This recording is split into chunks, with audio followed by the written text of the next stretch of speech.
মোৰ ছাত্ৰ ছাত্ৰীসকল তোমালোক সকলোকে এছে কনসেপ্ট লাৰ্নিংৰ আন এটা ভিডিঅ'ত স্বাগতম জনাইছো।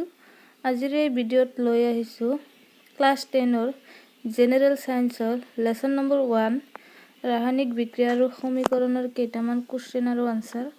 সো তোমালোকৰ এছএলসি পৰীক্ষাৰ বাবে বহুত ইম্পৰ্টেন্ট 2022 যেটো এছএলসি পৰীক্ষা হ'ব। ইয়াৰ পৰা তোমালোকৰ 100% কমন থাকিব। সো তোমালোকে ভালকে চাবা আৰু মুখস্থ কৰিবা আৰু নোট কৰিবা। ফাৰ্স্ট কোৱেশ্চনটো হ'ল যে বায়ুত দহনৰ আগতে মেগনেছিয়ামৰ ফিটা এডাল পৰিষ্কাৰ কৰি ল'ব লাগে কিয়? আনসাৰটো হ'ল যে বায়ুত দহনৰ আগতে মেগনেছিয়ামৰ ফিটা এডাল পৰিষ্কাৰ কৰিব লাগে কাৰণ অপৰিষ্কাৰ মেগনেছিয়াম ৰাসায়নিক বিক্ৰিয়াত গতি কমাই দিয়ে। ইয়াৰ উদাহৰণটো হ'ল 2Mg plus O2 goes to 2MgO. Next question এটা পদাৰ্থ Xৰ দ্ৰৱক বগা ৰং সানিবলৈ ব্যৱহাৰ কৰা হয়। এক নম্বৰৰ কোৱেশ্চনটো হ'ল পদাৰ্থ Xৰ নাম আৰু সংকেত লিখা। আনসাৰটো কি হ'ব যে পদাৰ্থ Xৰ নাম হ'ল কেলছিয়াম অক্সাইড আৰু ইয়াৰ সংকেতটো হ'ল কি CaO। দুই নম্বৰ কোৱেশ্চনটো হ'ল যে পানীৰ সৈতে পদাৰ্থ Xএ কৰা বিক্ৰিয়াটো লিখা। CaO plus H2O goes to CaOH2. তাৰ পাছৰ কোৱেশ্চন হ'ল যে লোৰ গজাল এটা ডুবাই ৰাখিলে কপাৰ সালফেট দ্ৰব্য এটাৰ ৰঙৰ পৰিৱৰ্তন ঘটে কিয়? ইয়াৰ আনসাৰ হ'ল যে কপাৰ সালফেটে দ্ৰব্যৰ বৰণ নীলা কৰে।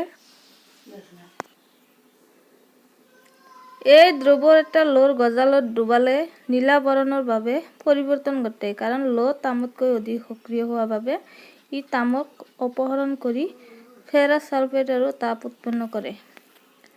তাৰ পাছৰ কোৱেশ্চন বিলাক তোমালোকে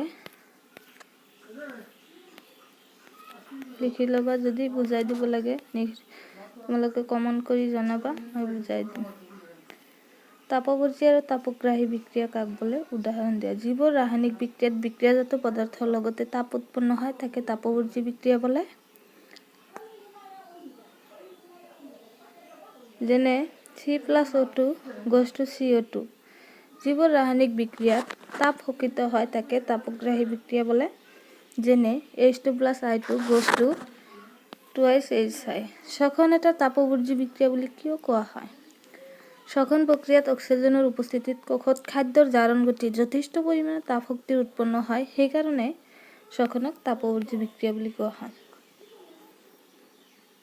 অপহৰণ আৰু দ্বি অপহৰণৰ মাজৰ পাৰ্থক্য কি? এই বিক্ৰিয়াবোৰত সমীকৰণ লিখা যে যিবোৰ বিক্ৰিয়াত এটা মৌলই আন এটা মৌলক তাৰ যৌগ এটাৰ পৰা অপসাৰিত কৰে তাকে অপহৰণ বিক্ৰিয়া বুলি কোৱা হয়। যেনে Fe+CuSO4 goes to FeSO4+Cu।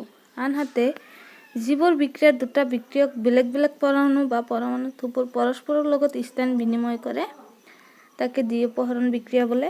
যেনে AgNO3+NaCl goes to AgCl+NaNO3। বিযোজন বিক্ৰিয়াক সংযোজন বিক্ৰিয়াৰ বিপৰীত বোলা হয় কিয়? যে যিবোৰ বিক্ৰিয়াত এটা বিক্ৰিয়ক পদাৰ্থ ভাঙি দুই বা ততোধিক বিক্ৰিয়াজাত পদাৰ্থ উৎপন্ন হয় তাকে বিযোজন বিক্ৰিয়া বোলে। যেনে 2FeSO4 goes to Fe2O3+SO2+SO3।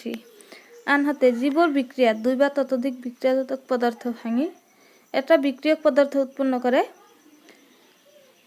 তাকে সংযোজন বিক্ৰিয়া বুলি কোৱা হয়। সেইকাৰণে বিযোজন বিক্ৰিয়াক কি বুলি কোৱা হয়? সংযোজন বিক্ৰিয়াৰ বিপৰীত বুলি কোৱা হয়। অধক্ষেপণ বিক্ৰিয়া কাক বোলে? উদাহৰণ দিয়া। যে অদ্ৰাব্য পদাৰ্থ বা অধক্ষেপ উৎপন্ন হোৱা বিক্ৰিয়াক অধক্ষেপণ বিক্ৰিয়া বুলি কোৱা হয়। উদাহৰণ স্বৰূপে সোডিয়াম সালফেট আৰু বেৰিয়াম ক্লৰাইডৰ মাজত বিক্ৰিয়াত বেৰিয়াম সালফেট অধক্ষেপণৰ সৃষ্টি কৰে। যদি ভিডিঅ'টো ভাল লাগে তেনেহলে সাবস্ক্ৰাইব কৰি দিবা, লগতে লাইক কমেন্ট আৰু শ্বেয়াৰ কৰি দিবা। তোমালোকৰ এছএলসি 2022 বাবে এইখিনিয়ে তোমালোকৰ বহুত ইম্পৰ্টেন্ট। এইখিনি কোৱেশ্চন তোমালোকে ভালকে পঢ়িবা আৰু মুখস্থ কৰি যাবা। এইখিনিৰ পৰা তোমালোকৰ কমন থাকিব, 100% কমন থাকিব। Thank U.